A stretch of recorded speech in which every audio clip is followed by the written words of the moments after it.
বাংলাদেশের হাজিরা যারা হজ্জে যেয়ে থাকেন, যারা বেশ দীর্ঘ সময় আগে যান, ১৫ দিন, ১ মাস বা ১.৫ মাস আগে, কিংবা ১৫-২০ দিন আগে, ১০ দিন আগে, এবং যারা খুব কাছাকাছি সময় যান, তারা তাহলে কোন হজটা করে থাকেন সাধারণত? আমি বিশ্বের প্রায় সকল মানুষকেই দেখি, মানে যারা দূর দূরান্ত থেকে যান, তারা হজ্জত তামাত্তুটাকে প্রাধান্য দিয়ে থাকেন।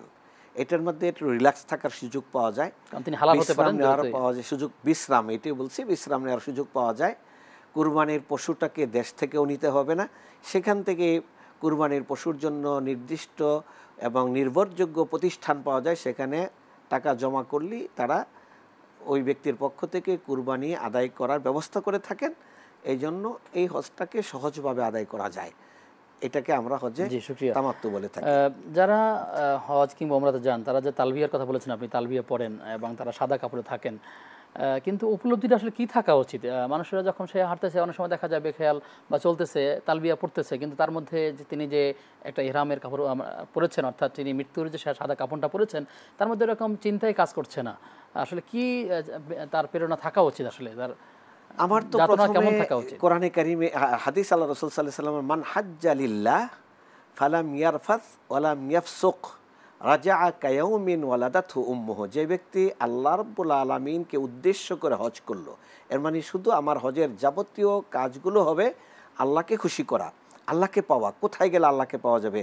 আল্লাহ আমার দোয়া কবুল করবেন, আমার কথা শুনবেন, আমার ইবাদতটা কবুল করে নেবেন, এই জাতীয় পেরেশানি যার ভিতরে থাকবে, এই জাতীয় সুযোগগুলো যারা কাজে লাগাইতে চাবেন, তাদের জন্যই বলছে রাজা কায়াউমিন ওয়ালাদাতহু উম্মুহু, নবজাতকের মতো গুনাহমুক্ত হয়ে আবার সে ফিরে আসতে সক্ষম হবেন।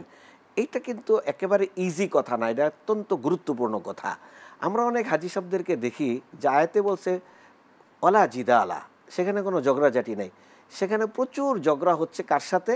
যিনি হজ আদায় করতে নিয়ে যাচ্ছেন, কাফেলার প্রধান, তার সাথে, যে আমাকে এই ফ্যাসিলিটি দিলেন না, এই ফ্যাসিলিটি দিলেন না, এই ফ্যাসিলিটি দিলেন না।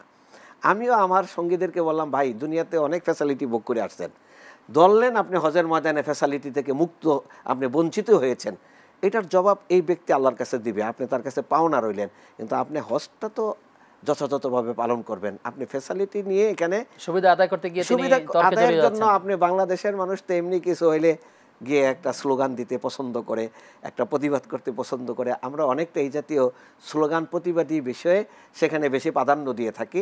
ওই ব্যক্তির সাথে অনেক দেন দরবার হয়, ঝগড়াঝাটি হয়, এ একটা দিক।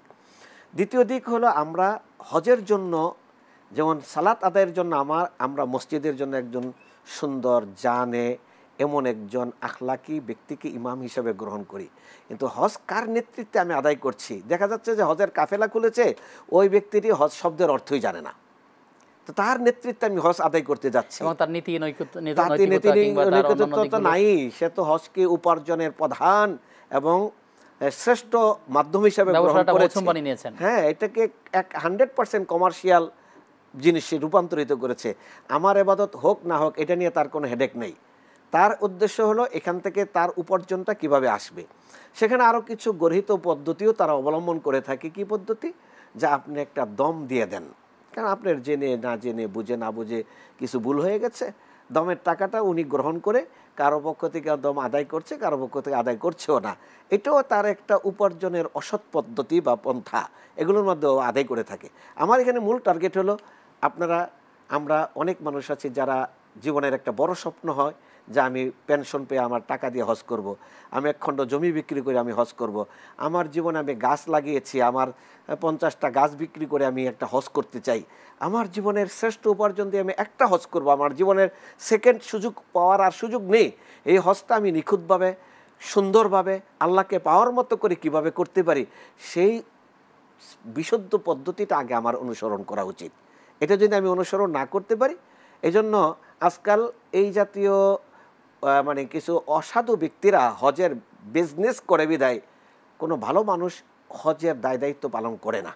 উল্লেখযোগ্য কোনো ভালো মানুষকে দেখা যায় না যে তিনি হজের কাফেলা পরিচালনা করেন, কারণ বিষয়টা হয়ে গেছে অনেকটা স্বার্থান্বেষী ব্যক্তিদের খপ্পরে বা একটা কি বলে এটাকে সিন্ডিকেটের কবলে পড়ে গেছে।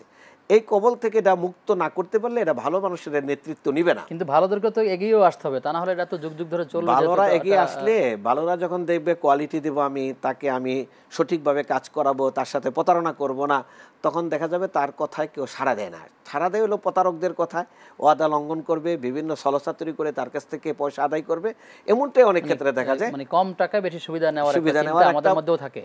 এটা থাকে পরবর্তীতে, কিন্তু কোনো পরিস্থিতিতে টাকা বেশি আদায় করে ফেলছে, কিন্তু প্রথমে অনেকটা আমাদেরকে প্রলোভন দেখায় যে কম টাকায় করবে।